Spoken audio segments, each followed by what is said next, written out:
गणेश जयंती, माघी गणेश जयंती 2026 मध्ये 22 जानेवारी ही श्री गणेशाच्या जन्मोत्सवाचा दिवस म्हणून साजरी केली जाते. विशेषतः माघ महिन्यातील शुक्ल चतुर्थीला, जिथे गणपतीला विघ्नहर्ता म्हणून पूजले जाते. सुखसमृद्धीसाठी तिळाचे लाडू अर्पण केले जातात आणि घरोघरी पूजा अर्चा व आरास केली जाते. या दिवशी गणपती बाप्पाची पूजा केल्याने सर्व संकटे दूर होऊन घरात आनंद येतो, अशी श्रद्धा आहे. गणेश जयंती, माघी गणेश जयंती का साजरी करतात? गणपतीचा जन्म. पौराणिक कथेनुसार ज्या दिवशी भगवान शंकर आणि माता पार्वती यांचा पुत्र गणपती जन्माला आला, तो दिवस म्हणजे माघ महिन्यातील शुक्ल चतुर्थी, म्हणून हा दिवस गणेश जयंती म्हणून साजरा होतो. विघ्नहर्ता.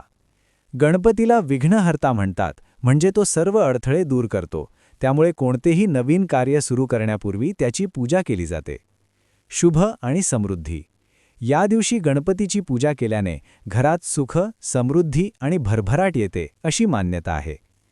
पूजाविधी आणि महत्त्व. 2026. तिळगुळाचा नैवेद्य. भाद्रपद महिन्यातील गणेशोत्सवात मोदक खाल्ले जातात, पण माघी गणेश जयंतीला तिळाचे लाडू, तिळगुळ अर्पण करणे महत्त्वाचे मानले जाते. तीळ आणि गूळ शरीराला ऊर्जा देतात आणि आरोग्यासाठी चांगले असतात. पूजेचा भाग. लाल फुले, दुर्वा आणि शेंदूर अर्पण करतात. दुर्वा गणपतीला प्रिय आहेत आणि त्या विषम संख्येत 5, 7, 21 मध्ये वाहिल्या जातात. मंत्र आणि आरती.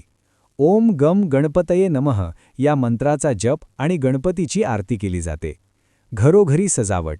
या दिवशी लोक रांगोळी, फुलांची सजावट करतात आणि गणपतीची मूर्ती किंवा फोटो ठेवून पूजा करतात.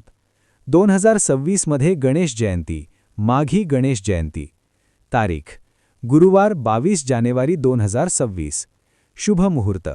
माघ शुक्ल चतुर्थी 22 जानेवारीला पहाटे सुरू होऊन 23 जानेवारीला संपेल. त्यामुळे उदयतिथीनुसार 22 जानेवारीला जयंती साजरी केली जाईल.